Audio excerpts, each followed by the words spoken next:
Good evening, everyone. It's my honour to welcome you to the 17th Annual Dungala Kaiela Oration. My name's Karen Ferguson and I'll be your MC this evening. So firstly, just a little bit of housekeeping. Please note that the exits are on each side of the room here and also to the back through the foyer. The toilets are also located out the back of the foyer. And can I ask that you turn your phones to silent, please? Thank you to Uncle Cole and Dixie who just did that smoking ceremony for us, and I'm really honoured now to call Uncle Cole to the stage to welcome us to country.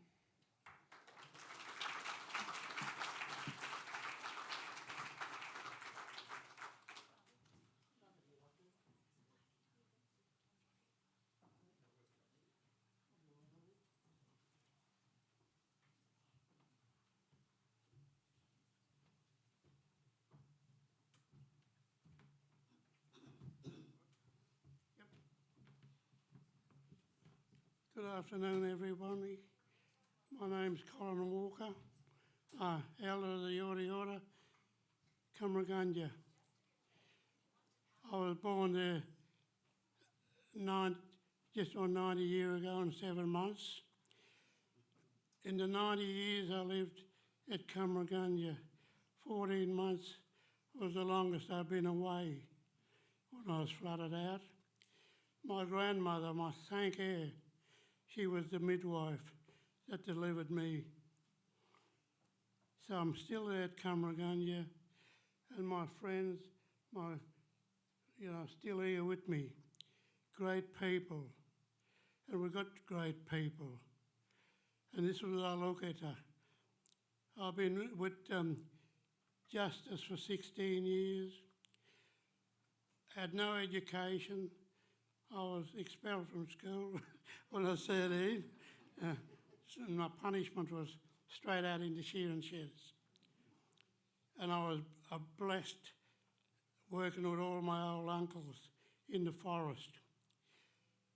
The Barmer Forest and the Moira Forest is my university.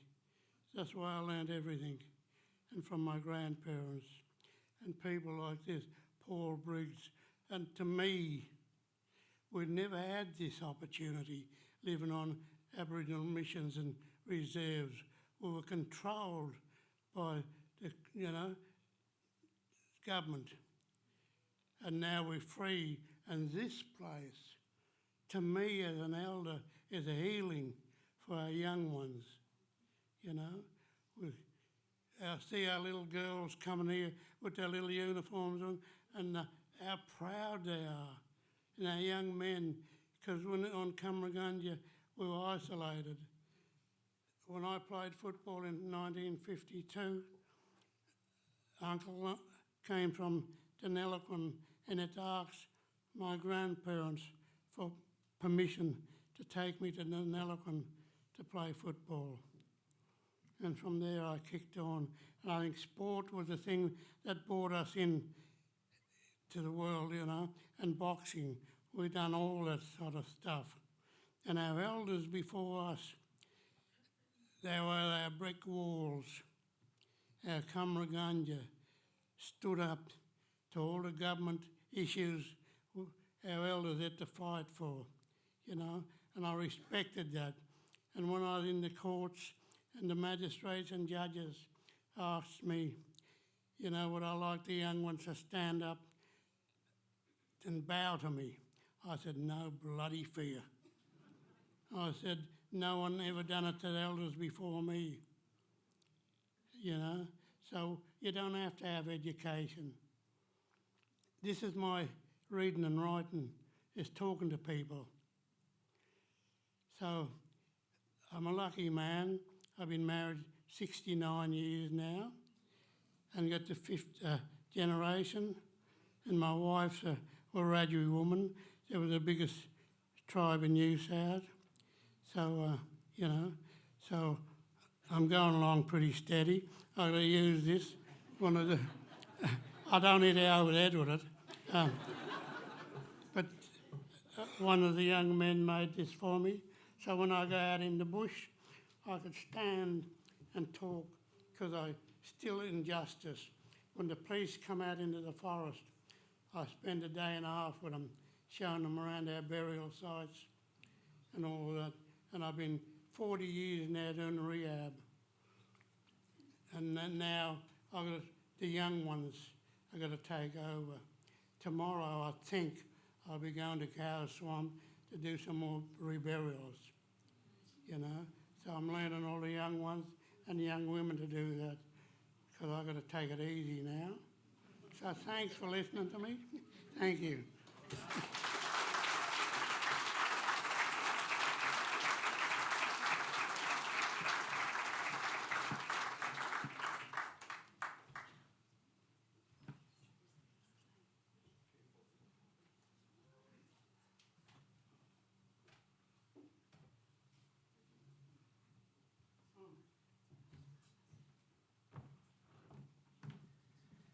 Thanks, Uncle Cole.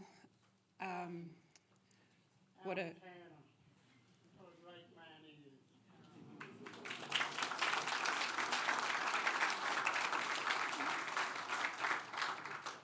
Thanks, Uncle Cole, for that beautiful welcome to country. Really appreciate it. So for those of you that don't know me, as I said earlier, my name's Karen and I'm a proud Yorta Yorta woman, forever connected to my country and identity through my Cooper and Charles bloodlines, two of the original family groups comprising the Yorta Yorta Nation. I've contributed to the collective leadership and governance across our community, and I also work at the University of Melbourne. I hold a dual role across the Faculty of Medicine and also within the Melbourne Medical School, providing strategic advice on projects and research design that responds to the health of Aboriginal people on Yorta Yorta country here. So let me start first by acknowledging the elders in our community who are here tonight. We're guided by them and their invincible spirit, and it's always a privilege to welcome them here into our rooms and be in their presence. I'd especially like to welcome Uncle Boydie here, who's a really special Yorta Yorta elder, and Uncle Boydie turns 97 this October.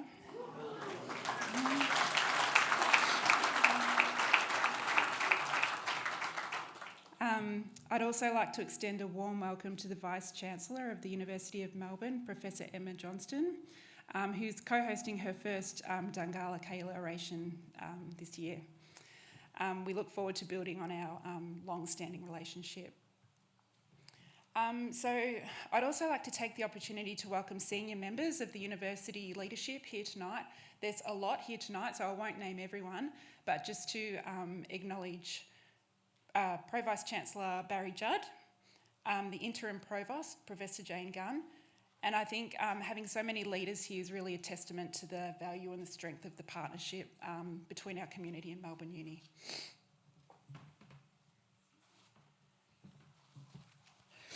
I'd also like to acknowledge members from the City of Greater Shepparton who are in attendance tonight, Councillors Sam Spinks and Anthony Brophy. Welcome back to Ro Allen, Victoria's Equal Opportunity and Human Rights Commissioner.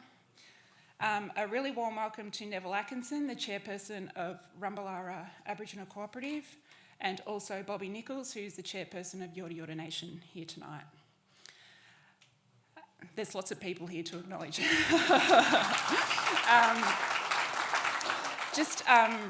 Also extend a really warm welcome to Junior and Cherie, who have made their way from New Zealand to be with us tonight, and they're representing the partnership with Professor Wiremu Doherty. Also really proud to take this opportunity to acknowledge my colleagues, First Nations academics from Yorta Yorta country. This speaks to the critical partnership between the Goulburn Valley and the university in enabling an environment where opportunity and access has seen the production of masters, PhD and postdoctoral graduates. So now I'm really privileged to introduce to the stage Dr. Paul Briggs, AO, co-host of the Dungala Kaiela Oration, to set the scene for us.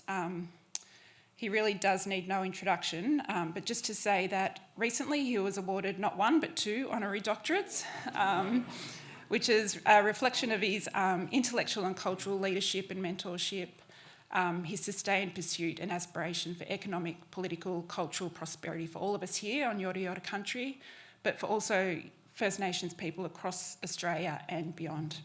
So welcome.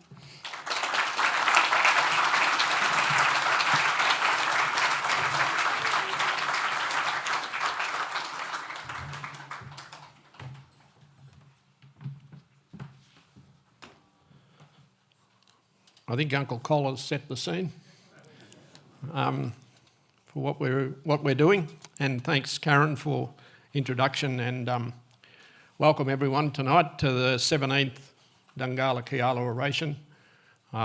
It's been a fantastic journey over the 17 years in partnership and for myself co-hosting with the Vice-Chancellor of Melbourne University, and welcome to Emma Johnson tonight to carry out this with me. So thanks very much. Now I've got to use a clicker somehow. So it's just, I'm really just scene setting, and we're here to listen to Ngarra Murray as the co-chair of First Peoples Assembly, and the conversation that's been happening for quite some time now about the way Victoria heads towards a treaty with First Nations peoples. And it sort of intersects with the work that we've been doing here in the Goulburn Murray in trying to find a way through to build resilience and to build the prosperity and productivity of Yorta Yorta and other First Nations peoples, and to make a contribution to the way in which the region operates. The Dungala Kaiela Oration, it was designed to just challenge the region to be a better region, and for the inclusiveness of First Nations peoples in the economy and in the social economy as well as the economic. And it can only happen on the recognition of the rights of First Nations peoples. It can't be an act of goodwill on behalf of the non-Aboriginal community towards Indigenous peoples. It's a recognition of the sovereignty and the independent identity of First Nations Yorta Yorta peoples. That's a challenge, I suppose, and the recent referendum sort of told us about a challenge. I just thought I'd just put this up, and I'm going to talk really quickly about it, that we're talking about the boundaries here of Yorta Yorta Nation, made up with 8 different clan groups that are a part of that. I want to talk about what that represented, both in the economic and social economy, spiritual economy of how we believed in the worldview that wrapped around us, and it was built over many, many tens of thousands of years. That was to change quite dramatically. I'm clicking here and there we go. So, like 1851, I think Shepparton was established around 1855 or 1860, around that time. This talks about what happened to Yorta Yorta country in the early 1800s in the illegal acquisition of lands of Yorta Yorta peoples, and what occurred in relation to Cummeragunja being established and why Cummeragunja was established. The reason for Cummeragunja to exist was to pick up what was left of the Yorta Yorta peoples post the invasion of country. And that's still not recognised. So this is a sort of a map of the squatters that came and took the country. And right where they intersect of the yellow and the pink is the Kaiela and the Dungala, and right into the heartlands of Yorta Yorta country. Where am I supposed to be aiming this? There it is. It talks about also about the population, the decimation of the population, a census of the Aboriginal race of the Moira, which is where my great-grandfather and great-grandmother come out of. The Moira, Yalupna, has just been taken by a mounted constable rule for the government. The total number of blacks, male, female and half castes in the district, he thought, after a ride along the rivers, is 58, of which 23 are males and 25 are females. So it's just a really rude, crude census of what was happening in that early 1800s. The decimation of the Aboriginal population is strongly shown by this census. We were told the numbered Murray tribes in former years counted thousands and moved from place to place in bands like army. So it talks about tens of thousands, maybe. Who knows what the population was? There was no census taken back then. But it talks about the breadth of Yorta Yorta country, the pastoralists taken over of lands, the dispossession of Aboriginal people, the resignation that we had to go to Cummeragunja to survive, and it talks about what a census looked like back in that day. And I think we're going to talk about treaty, which is a voice towards the future, and we're going to talk about a little bit about the Goulburn Murray prosperity plan that talks about the inclusion, a rights-based inclusion of Yorta Yorta peoples in the regional economy. There we go. So we talk about repositioning the value, so we're not just a crisis body of people living off the welfare sector of community. That's been happening for nearly 160, 70 years. We're talking about the impact of that on the mental health of both non-Aboriginal people and Aboriginal people and the way in which Aboriginal people have been devalued in the process. The repositioning value talks to, right at the bottom there, the number one, where quality of life, life expectancy has deteriorated and been replaced by poverty. It's where that dotted line starts is where we come together as a region, and either it's under treaty, but it's also under the notion of the regional prosperity plan, that it is the responsibility of the region to restore life expectancy and quality of life. It's the responsibility, it's for the region to take ownership of that, and it's for the region to be accountable and held accountable against the quality of life measures, which is inclusive of cultural measurements in wellbeing, restoration of language, restoration of cultural protocols, ceremony, as a normal part of the lives Yorta Yorta people, but of this region. That talk's also taken us past closing the gap, taken us on the other side of closing the gap, where we're experiencing a quality of life that is equal to anybody in this country. The region as we know it, in the Goulburn Murray region, so what's taken over that breadth of Yorta Yorta country is now an $8 billion regional economy.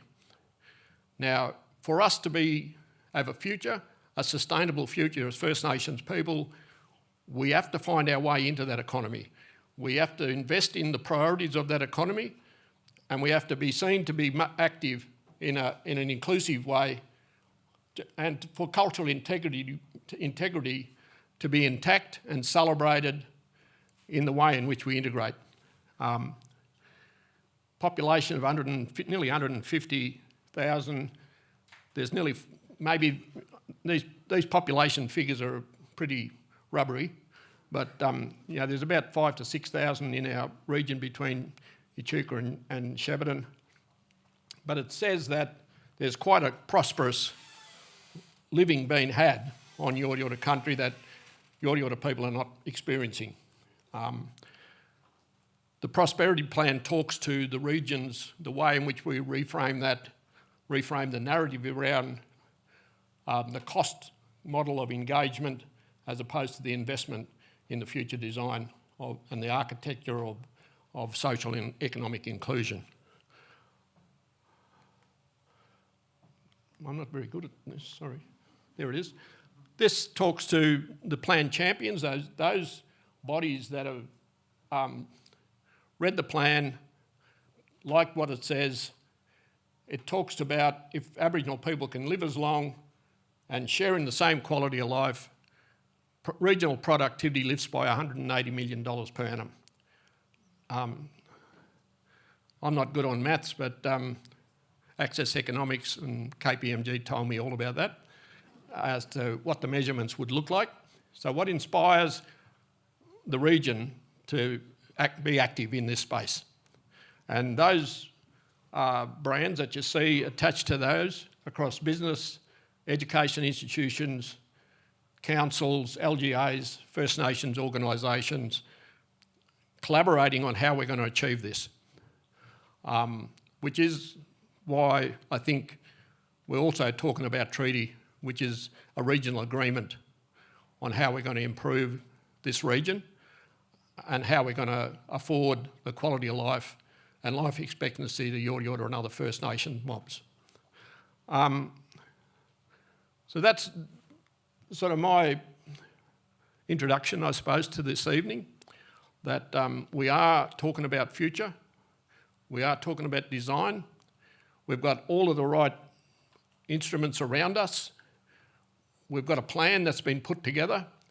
It's a plan that can evolve as we progress and as it matures, but it's got a target there of addressing life expectancy, addressing early childhood, addressing poverty indicators, increasing the breadth of choice that our young people have to navigate educational systems and be present in the industries that are around us. Cultural celebrations are a normal part of the way in which the Goulburn Murray, the city of Shep, city of Echuca operates. They're things for the future design, but in closing on this, I just want to say thanks to everybody who's made a contribution to tonight, and say thanks to Uncle Cole for the welcome, and thanks to Uncle Boydie for making the effort to get out of home and come here tonight. He'll celebrate his 97th, so you're all invited. But, you know, why in the Rumballara Football Netball Club? Uncle Boydie is a surviving member of the 1946 Premiership team, the All Blacks Premiership team out of Dash's paddock between Eyre and Mooroopna. 1946, we walked off Cumragunja in 1939 and we established a footy club to try and hold us together. It only played 1 year, played a premiership and then got turfed, which is pretty familiar to the old Cumragunja days. But Rumballara is now established, it's in place. We need everybody to make sure that it doesn't disappear like the 46 team did, and that we just celebrate Uncle Boydie and Uncle Cole and all the elders that are in the room tonight, because they're all a part of the invincible spirit of the Yorta Yorta people. So welcome everybody, thanks.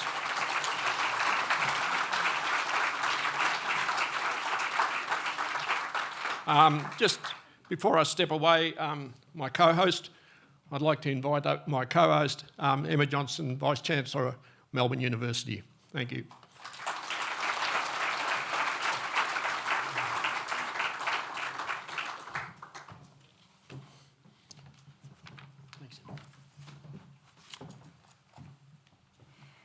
Good evening, everybody. And thanks, Uncle Cole, for that warm and, importantly, very honest welcome to country. Thank you, Dr. Paul Briggs, AO.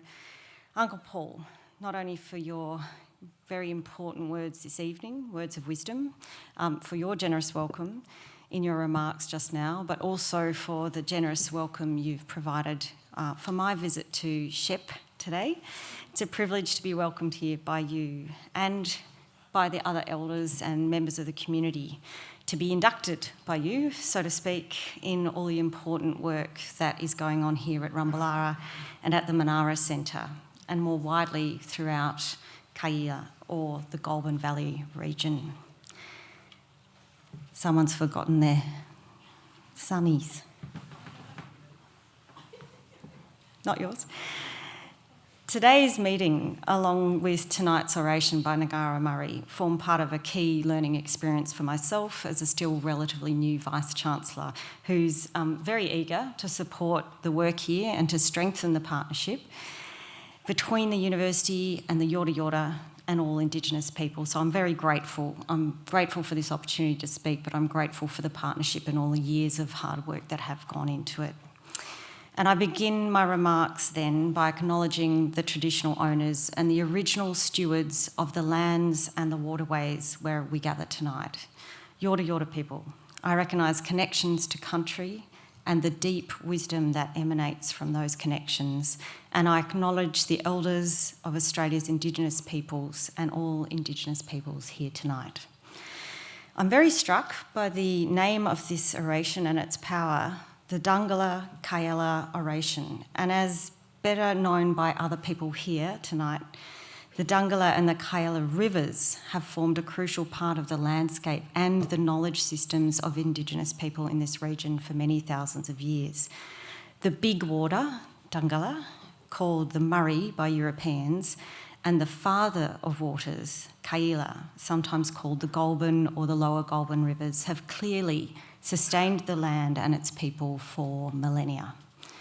And those people, your people of the Yorta Yorta language, have shown great knowledge and wisdom in your care of those waters throughout that time. The threats and challenges to those waterways introduced by European settlement during the past 200 years have been severe. I've long recognised the need for Indigenous knowledge to be listened to be taken heed of. It was one of the reasons that I was very pleased that when I was co-chief author of the State of Environment report for Australia, the most recent State of Environment report, that we included Indigenous co-authors, Indigenous voices in almost every chapter of that report.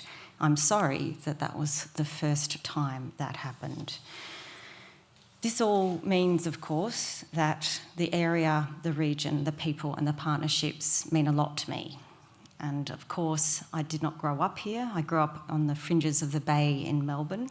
Nevertheless, the power and the beauty of all of our waterways, coastal, riverine, and also the oceans, have been a central part of my life as a marine ecologist and aquatic ecologist. My research has been undertaking looking at human impacts on marine, estuarine, river, coastal waterways, and the impacts have been devastating in many ways. And the loss of Indigenous knowledge of managing the waters and the landscapes of Australia has been a significant driver of the many environmental problems that we face. It's therefore a sobering and significant fact, a very relevant fact here, that Aboriginal people hold rights to just 0.2% of the surface waters in Australia. So I come to this role of Vice-Chancellor with a huge respect for the role that Indigenous knowledge systems have played in the past and also must play in the future for the health of our environment and the nation. I also come into Shepparton eager to celebrate Yorta Yorta culture, among other things through art.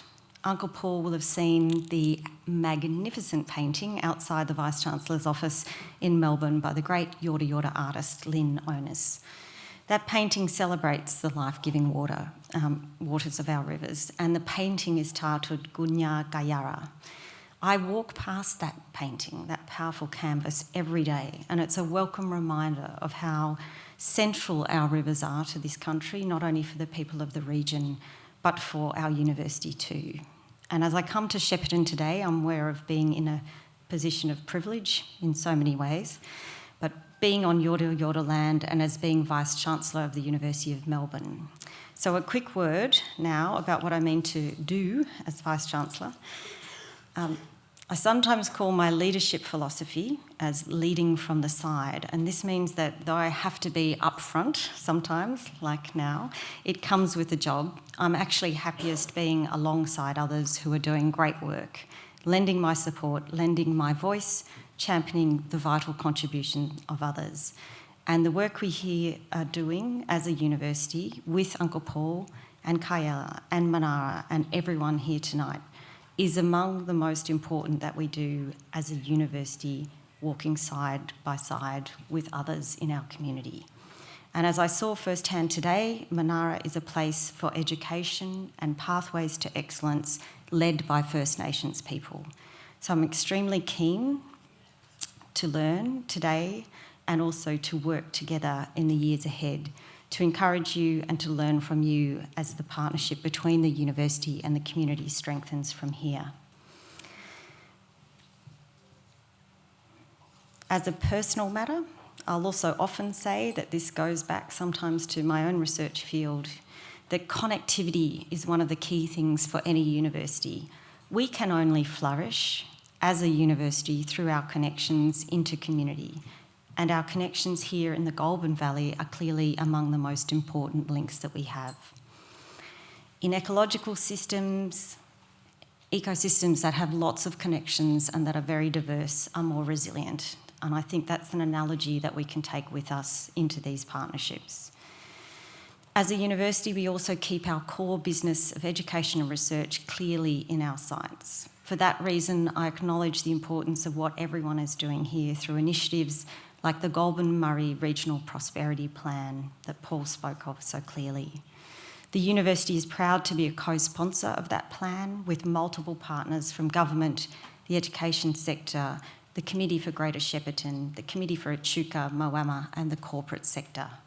And in particular, I welcome and encourage the focus within that prosperity plan on rebuilding economic participation and shared prosperity for the Yorta Yorta people, to re-establish and sustain a thriving and integrated Yorta Yorta and First Nations economy.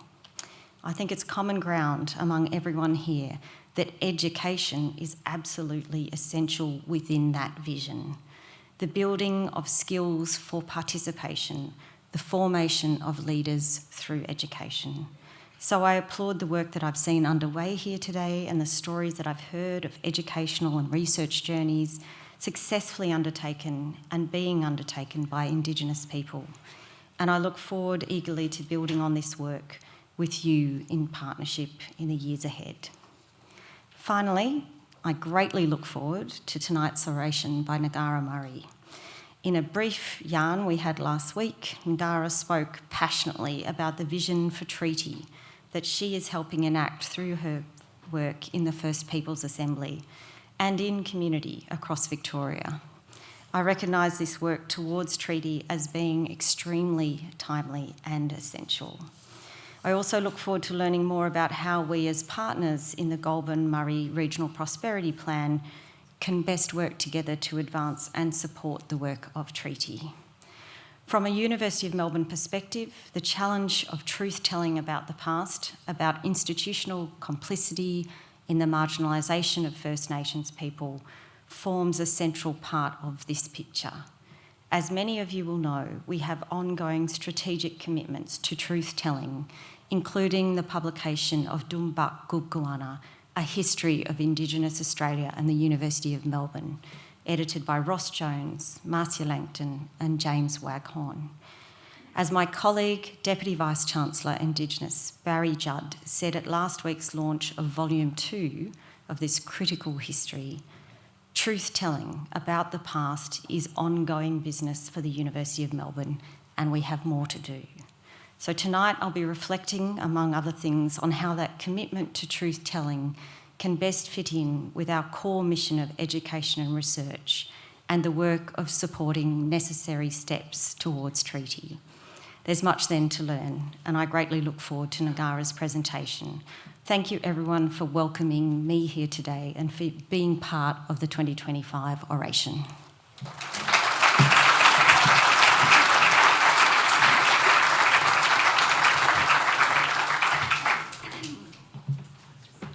Thank you to both Dr. Paul Briggs and Professor Emma Johnson for setting the scene for us this evening and providing context around country and connection and community. Yorta Yorta heritage and knowledge and connection is expressed in many ways through academia, community work, sports people and the arts. And it's really my pleasure now to introduce James Henry, who's part of our family network. He's the grandson of Jimmy Little, a well-known Yorta Yorta artist. And James is going to be doing a performance now before Ngarra presents her oration. James is a celebrated and award-winning creative practitioner, a visual artist, musician and storyteller. And I mean, you just have to look in the bio in the booklet there to see how impressive he is. And tonight he's going to give us an insight into some of the cultural work he's been doing with young people on country here. So welcome, James.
Thanks, Uncle Cole, for the welcome.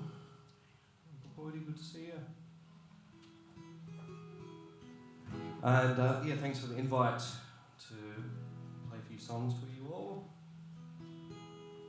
I can't get off Yorta Yorta country if I've got a guitar in my hand without singing my grandfather's song.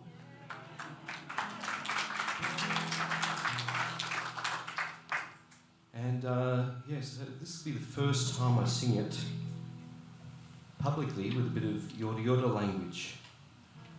And this is courtesy of a bit of work that they're doing at Monash University with Yorta Yorta language.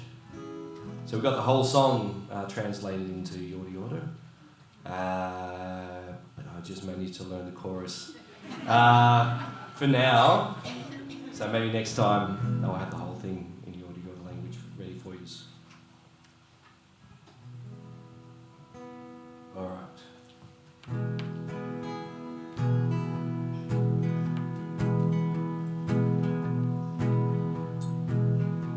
I was born on the banks of the Murray. Yorta Yorta is my mother's travel stand. I'm her son, but my father's name I carry. As I walk through this great and ancient land, my father taught me all the things I needed, like identity and dignity with love. From his southern tribal coastal ways of living, while the Lake and Goulburn Mountain high above. Maui kuri ngayen bena kamraganjin ayani yen bena itambanga yang yuba tagung yena ngangai ku yanda yuba yini yanda Mauia. My trouble waves are strong, not forgotten. Though my city ways of living may be grand, I could pack it up and leave it all tomorrow, and go back to my Yorta Yorta land. The nature of the bush in all its beauty gives me strength in my will to understand that no matter where I go, my river people will be waiting for this Yorta land.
I'll do this one for Ngarra to honour her Jarrah side of the family. So I was asked to write a song for the opening of the. There was a big concert for the opening of the Goulburn theatre there. So we had a bunch of people write some songs. We had Yorta Yorta and Uncle Kutch and who else? Some other mob. Emma Donovan. Yeah, it was a big mob. So this is my contribution. We read some stories about the history of the area, and the one that stuck with me was that there was I guess for a lot of the mob there who couldn't practice their traditional ways, they couldn't live off the land like they used to, and they had to find a way to be able to live in the white society there on the gold fields and be able to, I guess, feed their families, feed themselves, and survive, and I guess keep their culture strong, and I guess they have succeeded from what we see of the strong, proud Jarrah mob today. So this song talks about that, and so what they used to do is they used to out on the gold fields, they used to do corroborees and pay, or have people pay to go and see the corroborees, and they'll be able to get money that way and survive. So this song is called Black Gold, and if you're a Richmond fan, you might hear some Richmond reference in there. Well, the title says it. Black Gold.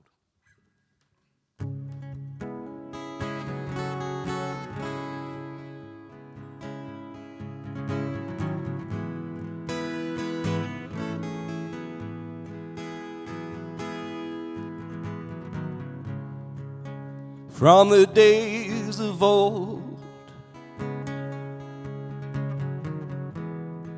and through the stories told,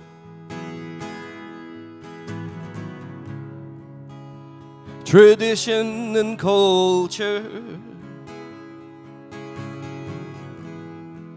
a law they'd all uphold. You'd see them shine in the night, strong and bold. Ceremony by firelight, black gold, black gold, black gold.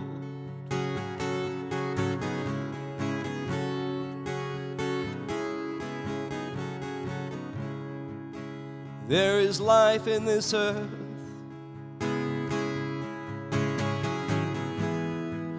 upon a place of their birth.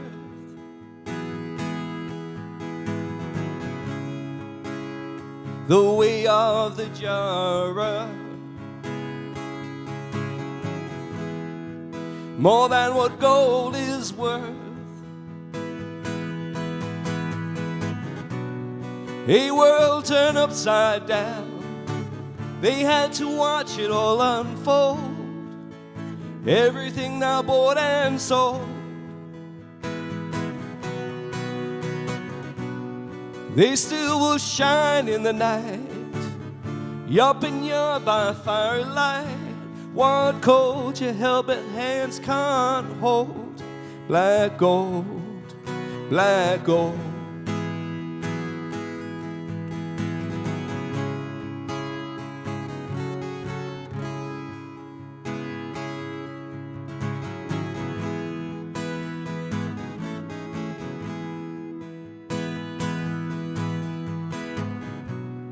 They'd pay to see them shine, strong and bold. From Eagle Hawk to Edinburgh, black gold, black gold, black gold.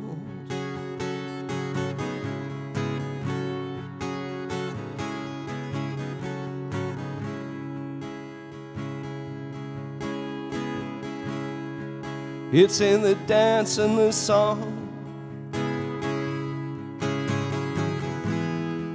Upon the land they belong.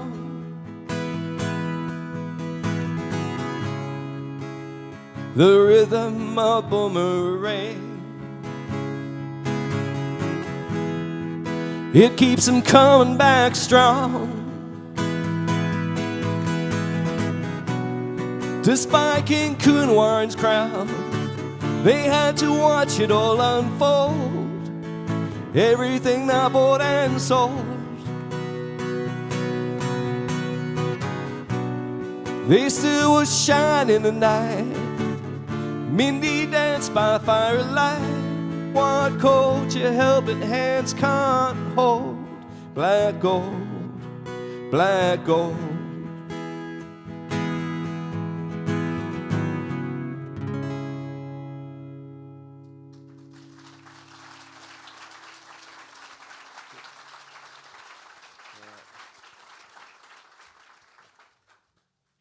I've got a special guest joining me for our last song of the evening. And this fella, if you come down, see the under-14s play, and you see number 18 running around, it'll be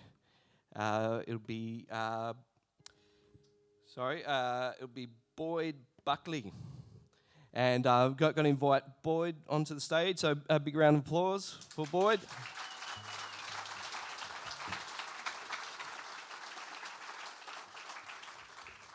So at Kaiela Arts, we're lucky enough to do songwriting workshops with Gowrie Street and Wilmot Road primary schools, and we asked the kids what they wanted to write some songs about. I know you want to tell them why you chose rumba? No, that's all right.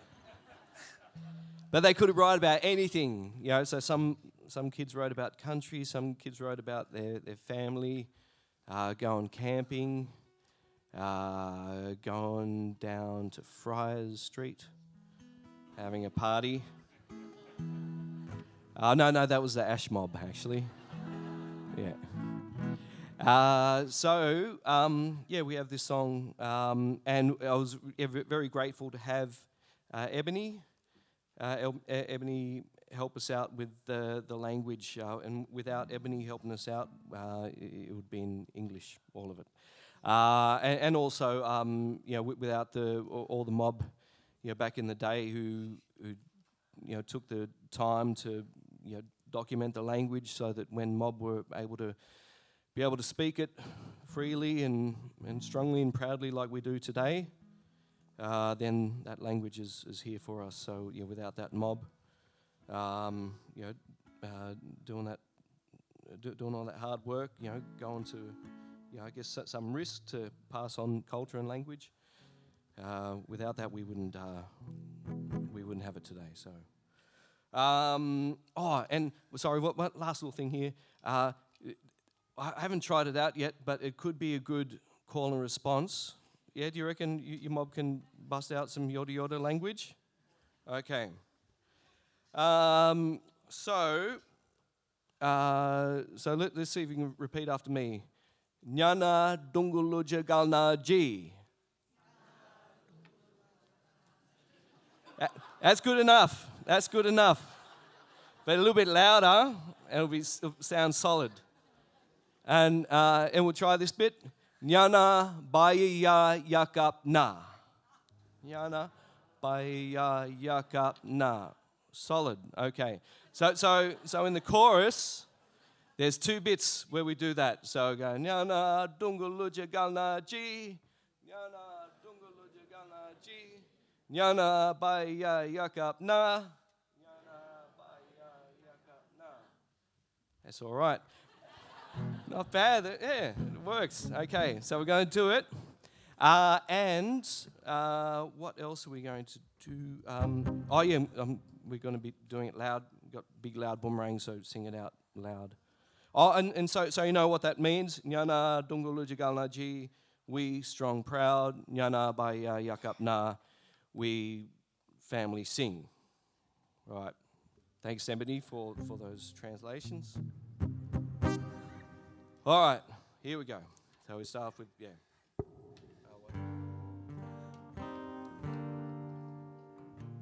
Oh, wait, you got to make sure I got this right.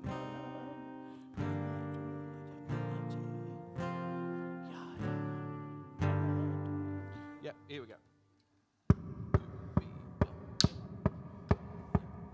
That's all right. Yeah, you want to get that right? Yeah. That's him. Nyana Dungala Kaiela Oration. Nyana Baila Yakapna.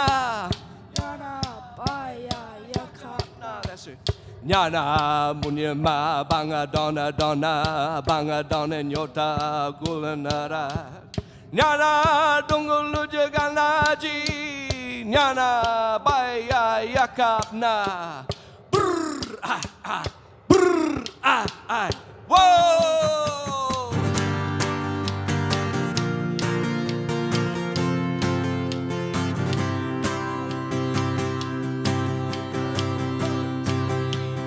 Rumballara Footy Club, deadly strong and proud. Bear team of brother boys, they all sing out loud. Stand up strong and proud, with cheers from the crowd. Keep culture alive, make the memories strong, like the bee in the hive. This is where we belong. Yana Dungala Kaiela Oration. Yana Baya Yakapna. Nyana Bunyama Banga Donna Yorta Goulburn Murray. Nyana Dungala Kaiela Oration. Nyana Baya Yakapna.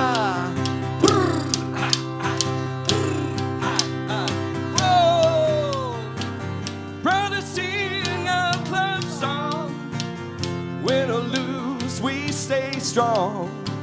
The club feeds our soul and our stomachs too, brings us together like families do.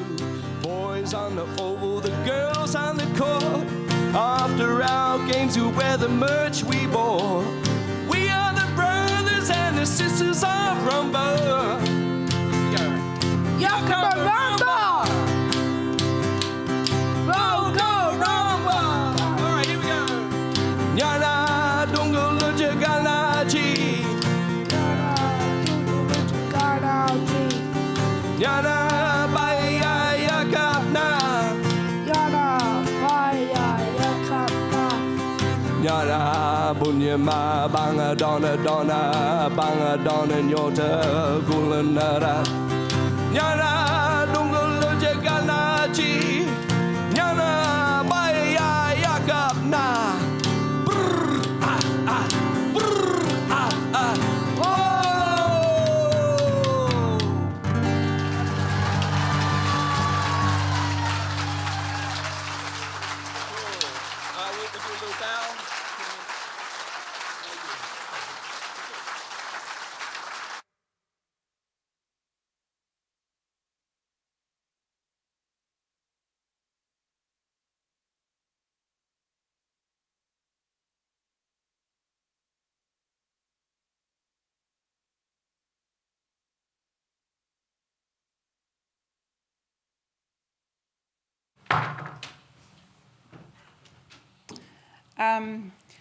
We might have to get Boyd back to sing that before our netball finals coming up. That's our hype song. Get us all hyped up. Thank you so much for that touching and beautiful telling of Yorta Yorta culture and spirit. That's really the theme through tonight, is the connection to our culture and country. And just seeing as James was up here and Boyd singing about Rumba, I just want to acknowledge the senior footballers who are here tonight before they go out to training, the leadership group.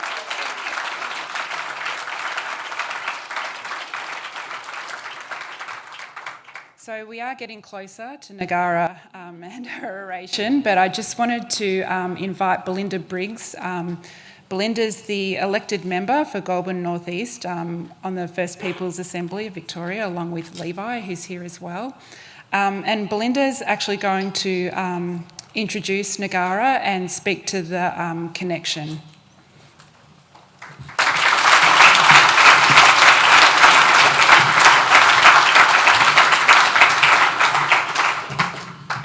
I won't be too much longer. Kanya Yubuganarag, good evening to you all. Ganyaji Ngatamumadaea Gara Nanyak Narag. I'm glad I can share Nanyak here with you all this evening. I am Belinda Briggs, Yorta Yorta through my father, Wamba Wamba through my mother. I've had the great privilege of being raised here and to know myself in relation to Waka, this country here. And all the stories shared with me through my parents, grandparents, aunts and uncles, my community, my siblings and cousins and so on. This is a cultural practice and how Nanyak, our spirit, is sustained. And Ngarra and I share in this. We've shared many memories growing up here, here the home of Kaiela, and now we are walking this treaty journey together, and as mentioned with Levi as well. Ngarra, we just have a quick little presentation for you. What I have here, this is a river reed necklace. It was created by Auntie Glenys Briggs and Uncle Ian Muir. When they collected these reeds from along the river at Wodonga, perhaps in the same place your great-grandmother may have walked, they didn't know then what their purpose would be. This river reed necklace carries the strength of many generations before you, those who have shaped you and who are always with you, guiding you on this path. They have paved the way for you and for all of us to be here today. It is also a symbol of our Nanyak, the connections we hold in Bayami, our creator spirit. In the Dungala and Wakari created, woven into it is the wisdom, resilience and love of our elders and ancestors who have shaped this time now and who are with you always. The necklace carries our invincible spirit, Waka country, Yanbana, ancestors, always with you. Yeah.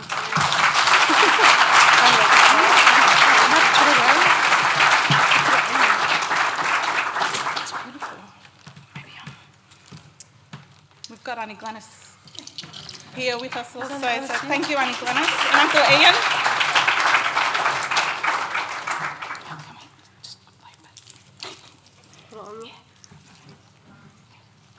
It's beautiful. Hey, Auntie Glenys. Thank you. Where's Auntie Glenys? Where's Auntie Glenys? Is she here? Thank you. How beautiful. Thank you, and it's beautiful, Auntie Glenys. I feel like I should sing a song after James and Boyd. How deadly, James Henry. Another round of applause, thank you. Well, good evening, everyone. I think we're nice and cosy now, we're ready to go. But firstly, I'll acknowledge country. I stand here today on Yorta Yorta country, river country where the river flows and the red gums stand tall like sentinels of time. This land holds the footsteps of our ancestors and the stories of our people, stretching back tens of thousands of years and countless generations. Our families come from a long line of warriors, men and women, proud Yorta Yorta people, born from the river, raised by the land and guided by the stars. Our story began long before we were all born, when our ancestors walked this land and our law was law. Our story is one of survival and strength. It is a story that carries in the currents of the rivers, the winds of the bush, and in the hearts in every Yorta Yorta person. Through the deepest hardships and the greatest changes, we have held tight to who we are. We call this the Nanyak, the invincible spirit. Being part of the oldest continuous living culture on this planet is to walk in the footsteps of our old people whose knowledge, stories, and spirit stretch back more than 60,000 years. It is to carry a history so vast that it predates the world's pyramids.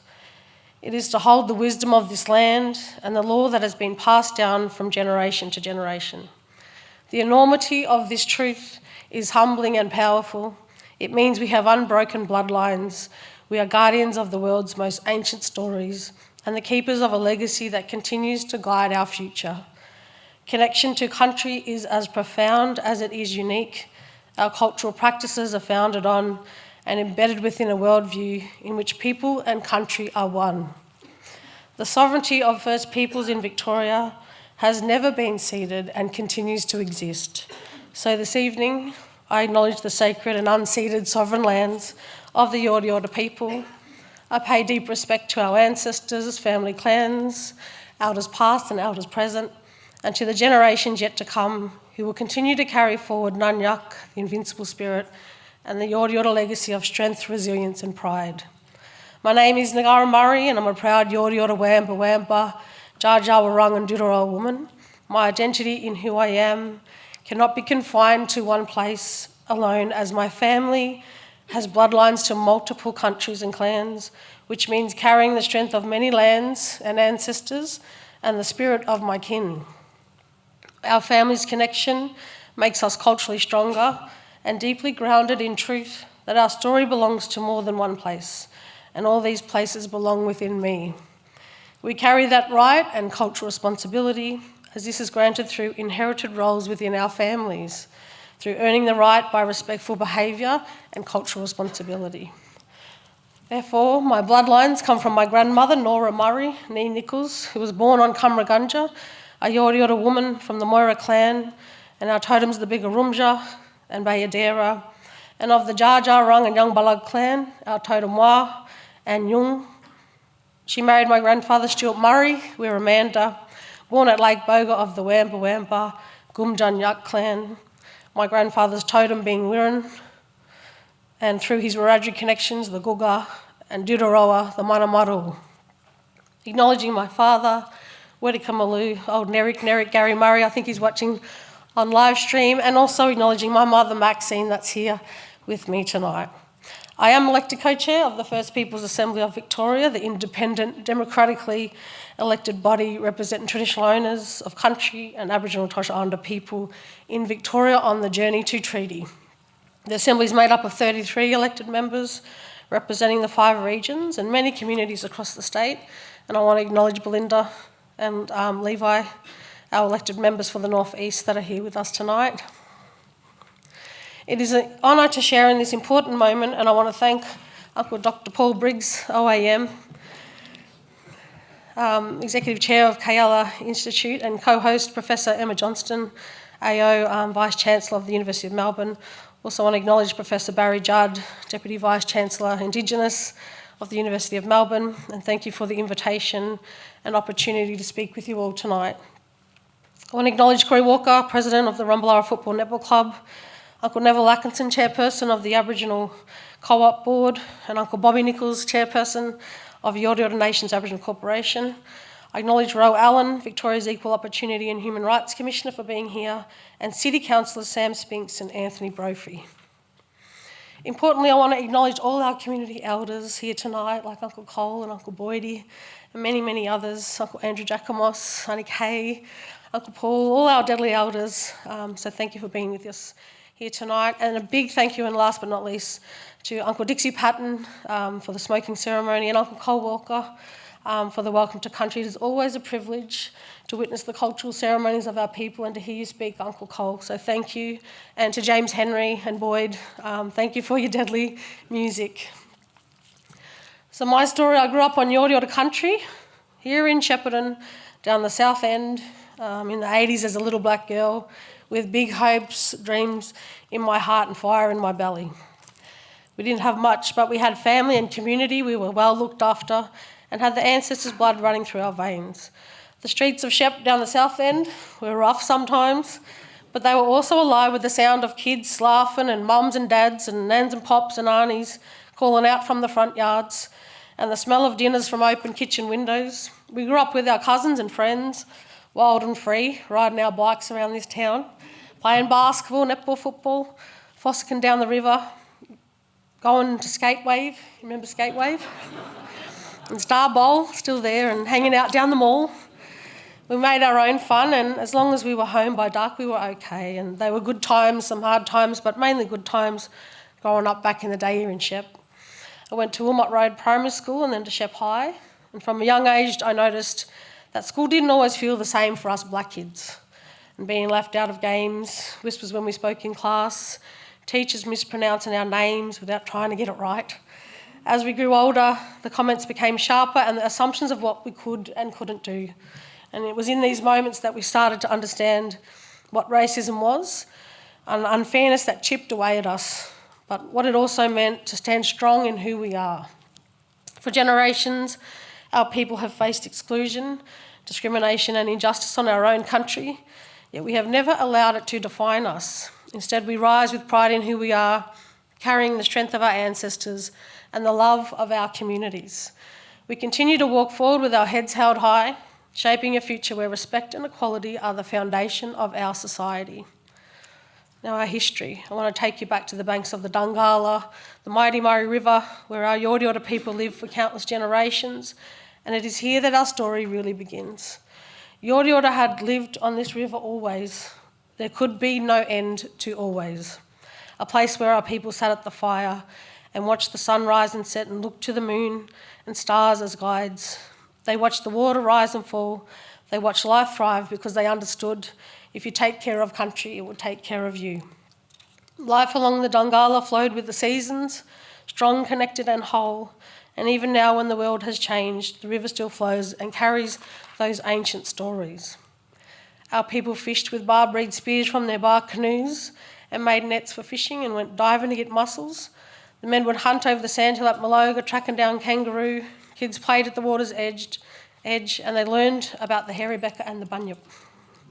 Our people never believed that the white man would ever come to the Dungala. The river belonged to them. The forest, billabongs, lakes, its fish, its reed beds, ducks, possums, snakes. It fed them always, even in the season of heat. Though the river shrank, it never ceased to flow. This is country that has felt thousands of generations of footsteps and was crisscrossed by our families. Country that holds the markings of our history, the very first fires, the ceremonies, the middens, the scar trees that made the canoes, and the coolamons and possum skin cloaks that were carried with our ancestors. No one could take their Yorta Yorta country, their place of beauty from them. It had been there since the dreaming. Our ancestors, as children, watched the white men come to our country. They would have seen many of their people die. Some were killed in cruel reprisals when they tried to keep their territory.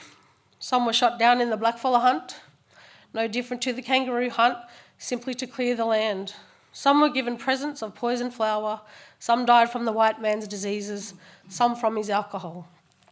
The initial occupation of the land by European settlers in Victoria from 1834 onwards, as the Europe Justice Commission's Truth Be Told report described, was illegal, rapid and largely uncontrolled. The taking of country and resources was violent and all for our lands and waters. The history of dispossession in this country is long.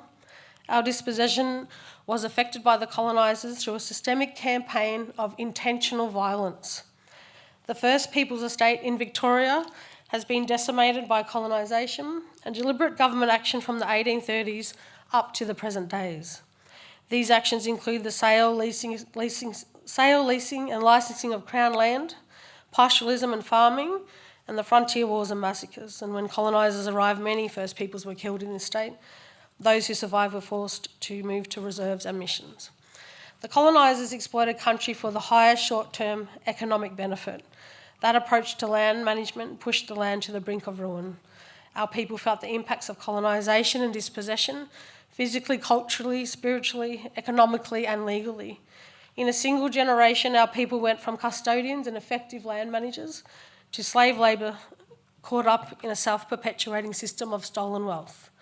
Uruk evidence proved that none of the wealth generated from the land and waters of First Peoples in the period since colonisation in Victoria has been directly shared with traditional owners. First Peoples in Victoria have not received any of the wealth generated from gold, from timber harvesting, grazing and government land licensing. or from water-related revenue. First Peoples have been largely excluded from the traditional resource sectors in Victoria and their benefits, and denied a meaningful opportunity to grow wealth from their traditional lands and waters. Despite the disruption to our country and everything that has happened to us, we remain strong. We are still here. Our culture has evolved and we are continually adapting, and our people have demonstrated remarkable resilience in maintaining their identity, connection to country and one another. Yorta Yorta people and the invincible spirit, Ngarra. We carry the fire of those who came before, and we honour the invincible spirit of Yorta Yorta people, a spirit that has endured for over 65,000 years and continues to shine through every generation.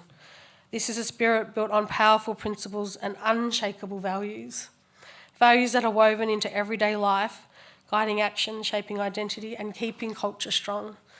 Ngarra, the invincible spirit, pays homage to the great undefeated Aboriginal sporting teams from 1898 through to the 1940s, and now here at Rumballara Football and Netball Club.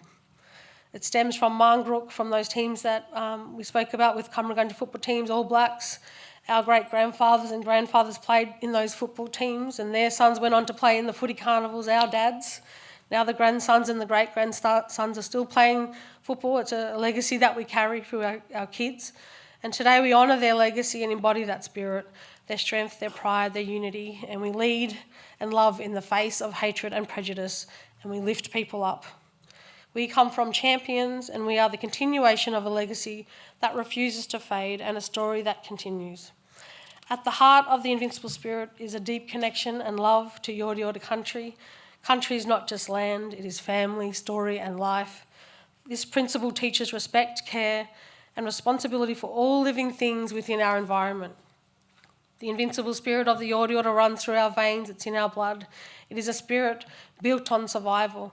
Even when our people were pushed off their country onto the missions, even when their rights were denied, that spirit could not be broken. It could not be taken. It lived in the quiet acts of resistance, in songs sung in secret, in the stories whispered at night in the old schoolhouse at Cumbergunja, in the pride behind the eyes of every grandparent who walked off the mission. When injustice became too much to bear, the Yorta Yorta people rose. In 1939, my grandmother, Nora, as a teenager and her parents, Dowie and Gladys Nichols, along with many other families, walked off Cumbergunja, the first mass strike of Aboriginal people in this country. Tired of being treated like they didn't matter, that was more than a protest, it was a statement to the world. Our spirit will not be broken.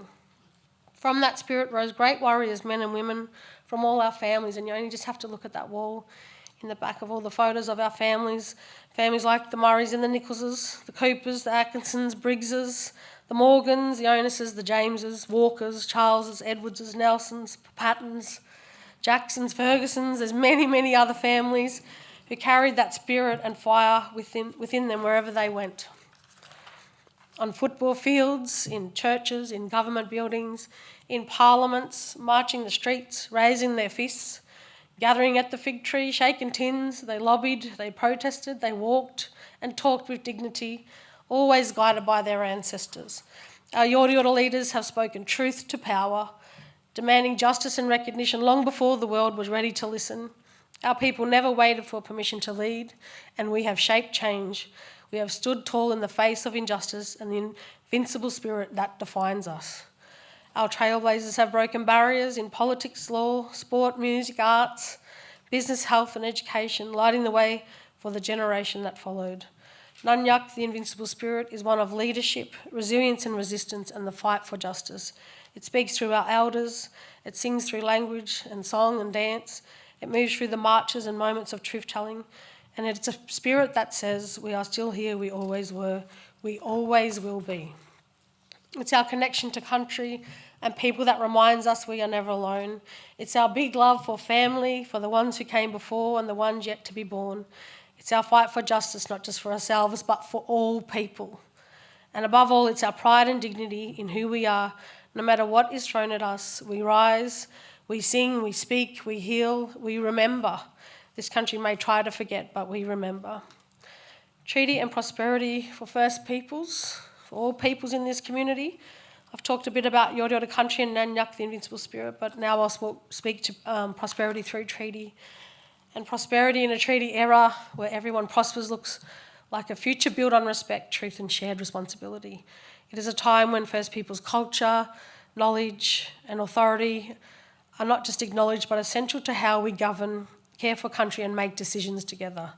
Prosperity is children growing up proud of who they are, walking confidently in two worlds, knowing their language, history and rights are honoured. It is a stronger local economies where Aboriginal and non-Aboriginal people work side by side, creating opportunities that sustain families and communities.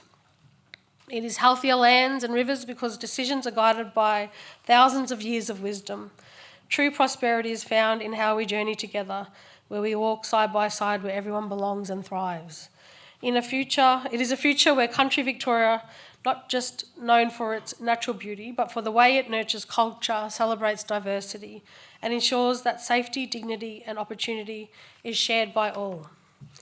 In this era, prosperity is not measured only by wealth, but by how deeply we value one another. It is felt in stronger relationships and in the local communities thriving.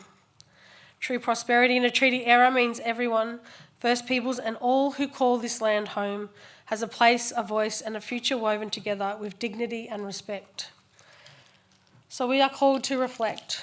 What does it truly mean for a regional community to call itself successful and prosper if it has not yet confronted the truth of its past, nor centred First Peoples culture, knowledge or leadership in shaping its future? When we speak of prosperity in this country, too often we talk only about the economy, but for First Peoples, prosperity has never been just about money. It is about healthy country and people. It is about strong culture. It is about an inclusive, respectful society and safe communities. This is the prosperity we envision, one that is richer because it draws on the wisdom of the world's oldest living culture. It is a prosperity that benefits all, built on respect, truth, leadership and strong relationships, creating opportunities that strengthen communities and future generations. Australia is a prosperous nation, but let's be honest, that prosperity has not been shared equally. The foundations of modern Australia were built on land taken without consent, on the dispossession and marginalisation of First Peoples. That truth is uncomfortable for some, but it is a truth we must face.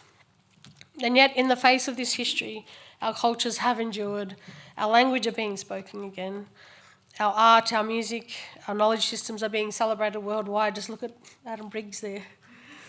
He takes it all around the world, this fella. And Miss Kanina and all the deadly artists we have, Yorta Yorta artists.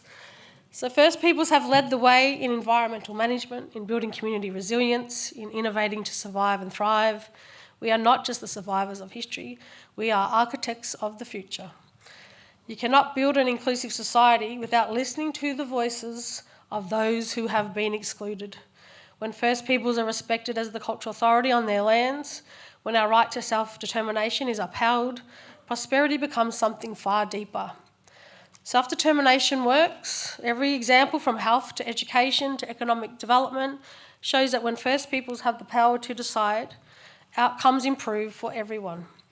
In supporting strong, healthy and collaborative relationships, we can invest in our future generations, strengthen reciprocity, create equity and build movements to drive us towards economic justice.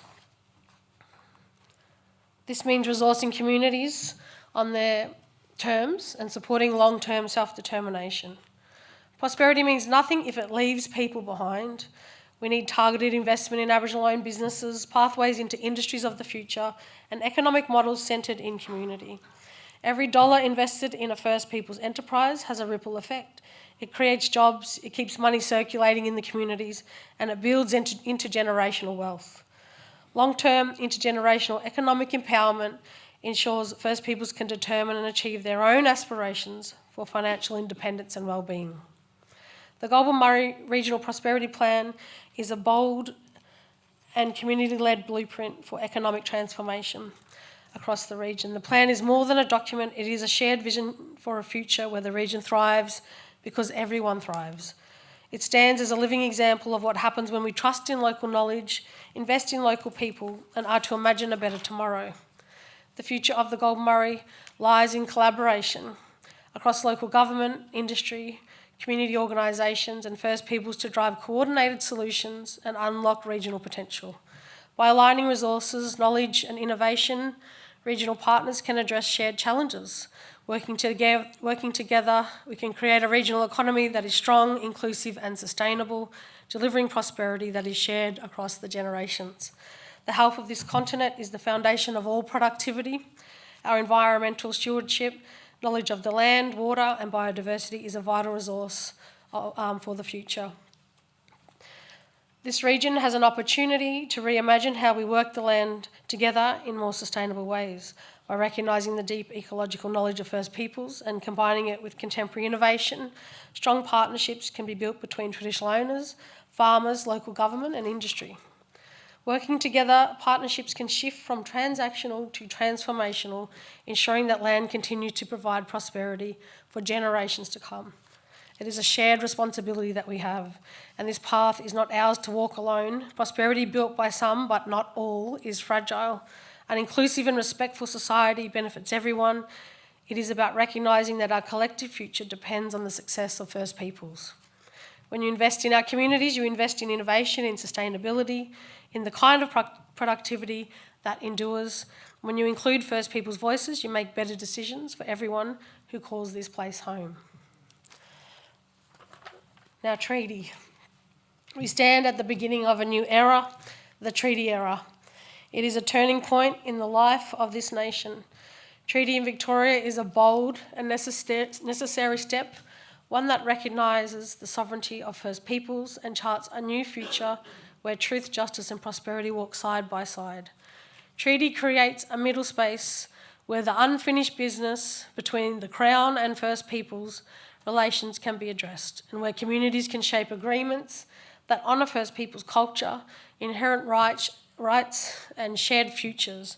There will be many treaties, statewide and traditional owner treaties. The statewide treaty will cover statewide matters and reform where required, and traditional owner treaties in every region of this state. Treaty is about new relationships grounded in truth and respect, and Uruk's work and the power of truth-telling has been absolutely profound. And in the early stages of the Assembly, we felt the truth-telling process had to run consecutively because we couldn't have treaty without truth. Treaty is our chance to right the wrongs of the past and create a better future together. Treaty will enable First Peoples to lead decisions about their own lives. Treaty will be transformational, transforming relationships, systems, institutions, and futures. It will be a catalyst for lasting, meaningful change that benefits all. Treaty through prosperity. To truly prosper through treaty, we must look beyond the city, as we know. It must be grounded in place in the deep knowledge, leadership and prosperities of regions like the Goulburn Murray. We must invest in the regions, trust in regional leadership and honour the diversity of First Peoples and the power of place. The strength of the treaty journey lies in the regions where treaty will have its most immediate and transformative impact. When the regions prosper through treaty, all of Victoria has a chance to mature and grow in unity. Across Victoria, traditional owners are preparing for treaties. These are the places where truth-telling is happening face-to-face, in town halls, in local councils, schools, sports stadiums and around kitchen tables. Self-determination is being practiced in health, like Rumballara and the daily work of Rumballara Aboriginal Co-op, education with Manara and Ash, land management, cultural fire practice, and ranges on country with the work of the Yorta Yorta Nations Aboriginal Corporation and the leading think tank and strong cultural governance formation of the Kaiela Institute. Economic opportunities are being seeded through Aboriginal-led enterprises and initiatives, businesses, cultural tourism, arts like Kaiela Arts, and land-based industries. And treaty will unlock this further. It will bring investment, and where it's most needed, it will create jobs, it will grow businesses, and support First Peoples to determine what prosperity looks like for them. The regions are where the roots are deepest and the opportunity for real change is greatest. As we move forward, we must ensure that treaty is not a one-size-fits-all approach. Every nation, every region must have the power to define their own path. Together we can build a future where First Peoples and allies work together, guided by principles of equality, respect, collaboration and cultural appreciation. We are standing at a turning point in this nation's history We can keep walking the same path, or we can take a new path. One that draws on Ngarra, the invincible spirit of the world's oldest living culture, to create prosperity that is deeper, fairer and stronger. A society where everyone prospers and the choice is yours, but the opportunity is ours together. In Victoria, we have been on the truth and treaty journey for nearly a decade. We have passed legislation twice. We have taken the time required to lay strong foundations for treaty. And for the past 9 months, we have walked through the intensity of history in the making. The very first treaty negotiations have been demanding, at times exhausting, 9 months of negotiating a treaty, but always deeply significant. Each conversation has carried with it not just policy or politics, but the weight of the generations who dreamed of this moment and the responsibility to honour those yet to come. Negotiating the first treaty has not been about quick wins or easy answers. It has been about truth-telling, about confronting uncomfortable realities, and about finding a path forward in a space that has never truly existed in this country before. These months have shown us the depth of resilience, the power of unity, and the courage it takes to stay at the table, even when the challenges feel overwhelming. As we reflect, we know the treaty journey is far from over, it's just beginning. Yet also, we know that the ground has shifted. We stand in a new space, one carved out by determination, shaped by hope, and strengthened by the invincible spirit of our people. We are entering the final stages of statewide treaty negotiations with the state, and soon, very soon, the Victorian government will introduce the statewide treaty bill to the Parliament. And together, Victorians will make history with the signing of the very first treaty in Australia, and this year.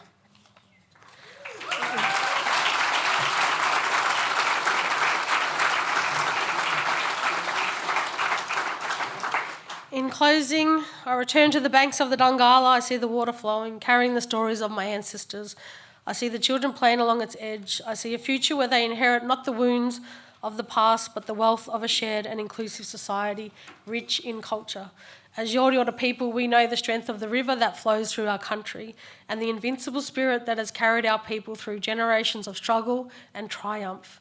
That spirit will now carry us into the treaty era, a time where truth, respect and justice can shape a new path for all. Now here I am, I'm still that little black girl, in many ways from the South End, a little older, a little wiser, holding that same fire inside. I stand in rooms with leaders and speak truth without fear, and I've learnt that the truest power is not in where you start in life, but in what you stand for. Treaty offers us the chance to reshape the story of this country, to move from denial to truth, from division to respect, and from brokenness to healing. It is a pathway of a future where Yorta Yorta strength and resilience shine as a guiding light, where Ngarra, the invincible spirit of our people, is recognised, and where true prosperity is shared by all who call this land home. Treaty is how we will heal the heart of the nation, and I ask you all to stand with us as we take this next step to the very first treaty of this country. Thank you.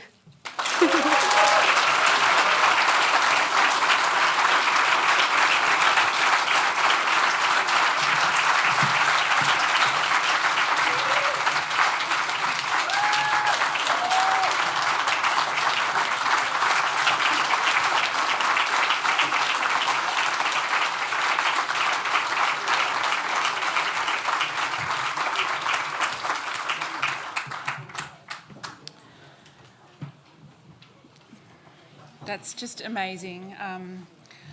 Thank you so much, Ngarra. That was just amazing.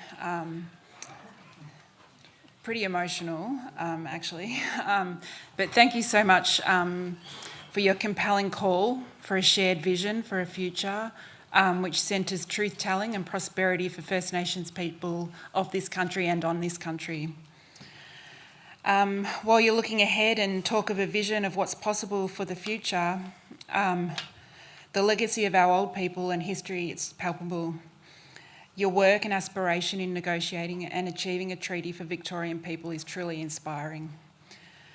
David McKenzie is going to respond to Ngarra's remarks. Dave's the co-chair of the Goulburn Murray Regional Prosperity Plan, and he's been working along with Paul to enact this vision on country. So welcome, Dave.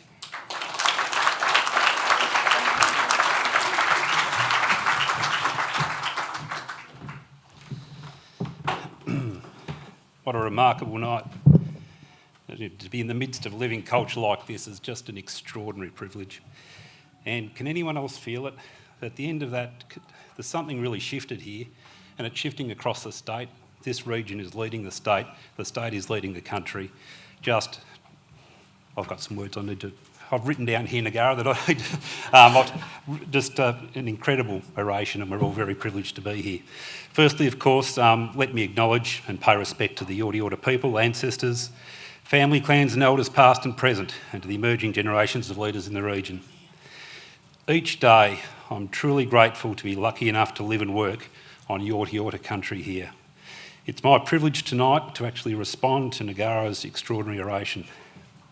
And overwhelmingly, I actually had the privilege of a bit of a sneak preview. Overwhelmingly, my responses are being moved and inspired. And who could not be moved and inspired by what we've heard tonight? Not just from Ngarra, but from all speakers. And the music was just uplifting and powerful, just incredible. I was moved by the calm and centred power inherent in Ngarra's eloquent description of the Nyanyak invincible spirit. Yes, certainly manifest in the romantic images of the timeless Dungala and Kaiela and their floodplains, but also on the streets of South Shepparton, and moved by what it might have been like for innocent children to grow to experience and understand the sinister shift from quiet prejudice into overt racism. And inspired, as always, by the resilience and determination to carry on and to continue the great Yorta Yorta tradition of speaking truth to power and refusing to accept what is when it's inadequate, and always walk towards what could be and what should be, with heads held high, carrying the strength of their ancestors. Ngarra's oration had a central challenge for us all, and just to recap that so we don't forget it. How can a regional community call itself successful, and how can it prosper when it has not yet confronted the truth of its past, nor centred First Peoples culture, knowledge or leadership in shaping its future? That's a challenge that should sit with us all and be fundamental in the way that we live our lives on Yorta Yorta country. At a human level, we know that a relationship built on a foundation of avoidance and mistruths and unacknowledged uncomfortable secrets is doomed to fail. But also that such a relationship can generate toxic ripples and create great damage on its path to its inevitable failure. I've been deeply disconcerted by how quickly hard-won gains can be eroded, how rapidly what seem like solid steps towards a solid future can disappear. The national referendum result and the regional response to the voice was a wake-up call to all of us who aspire to a better future, that nothing can be taken for granted. Banking wins clearly doesn't always work in this space, and progress is far from linear. The backsliding on January 26 and challenges to welcome to country reveal starkly that progress is fragile. I see our regional challenge as each of us finding a way to personally have the courage to genuinely reset the basis of our relationship with the people that have always been here. To be humble enough to acknowledge that none of us can thrive in the long term if we keep trying to build on poor foundations. The longer we avoid these hard truths and delay this threshold moment, the more difficult it's going to be. And the responsibility for this must lie with all of us, at a personal level, at an organisational level, a leadership level and a family level. And that really was Ngarra's final call to action. I completely share Ngarra's view that we're standing at a turning point, a threshold moment for the whole country. We can keep walking the same path, which we all know will not take us where we need to go, or we can walk a new path together. But treaty alone will not do it. And URUK is not the end of acknowledging fundamental truths. Yes, we now have some basis for a genuine relationship that seemed to be previously absent for some. And yes, we will soon have a welcome framework for genuine self-determination. But I'm sure the Goulburn Murray region has the capacity and the will to really lead the way. It's been on the incredible display tonight. Through the foundational work and framework of the Goulburn Murray Regional Prosperity Plan and the strength, the determination, the courage and the tireless presence of the incredible First Nations leadership in this region, we really do have all that's needed to show the rest of Victoria and the nation what is possible. And what we all need now is a deep personal commitment from each of us. So let's all think about how we're going to let that, to bring that to life going forward. And at the heart of Ngarra's oration was a message of optimism. If Ngarra was not optimistic about the future, she would not be doing the work she's doing now. If she didn't genuinely believe that the future can be better than the past, she wouldn't be putting her incredible energy and talent, into other things. And Ngarra is just one of hundreds and thousands of First Nations people with similar optimism. So I share Ngarra's optimism, and it was a wonderful privilege to listen to her oration tonight and to take further inspiration for the next steps we take together. Ngarra, the epitome of grace and dignity, resilience and optimism. Thank you so much for your words tonight.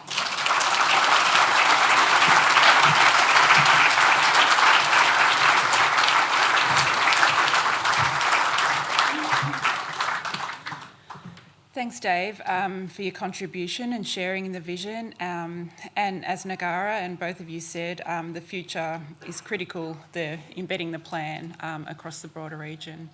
So we're coming to the end of the night. Can I please ask our co-hosts for the evening, Paul and Professor Johnson, to come to the stage to present our speakers with a little gift, just as an acknowledgement of everyone's contribution tonight.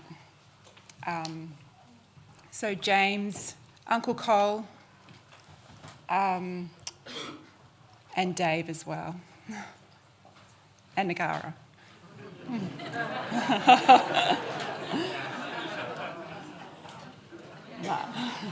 So as they're doing that, and before we officially close the evening, can I please ask people, there will be a QR code on the screen in a moment. If you could please scan the QR code and take 2 minutes to answer a couple of questions about tonight, we'd greatly appreciate the feedback. Thank you.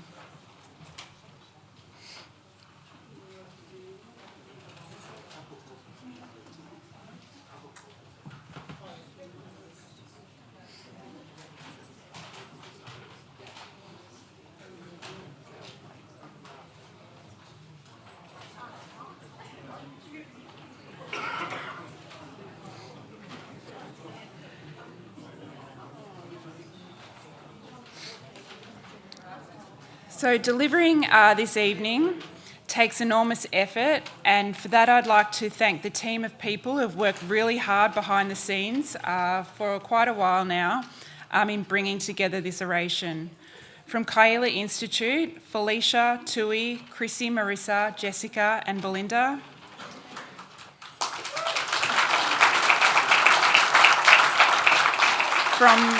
From the Manara Centre of Regional Excellence, Louise Belford.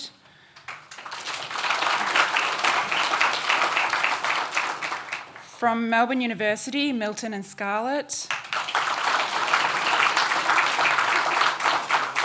And from La Trobe University, Katie.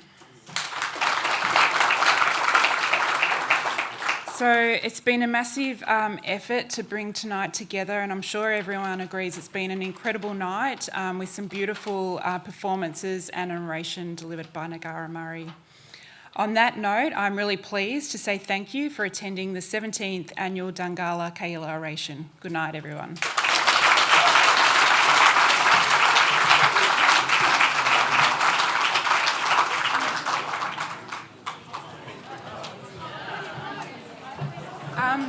Sorry, I'm back again. Before everyone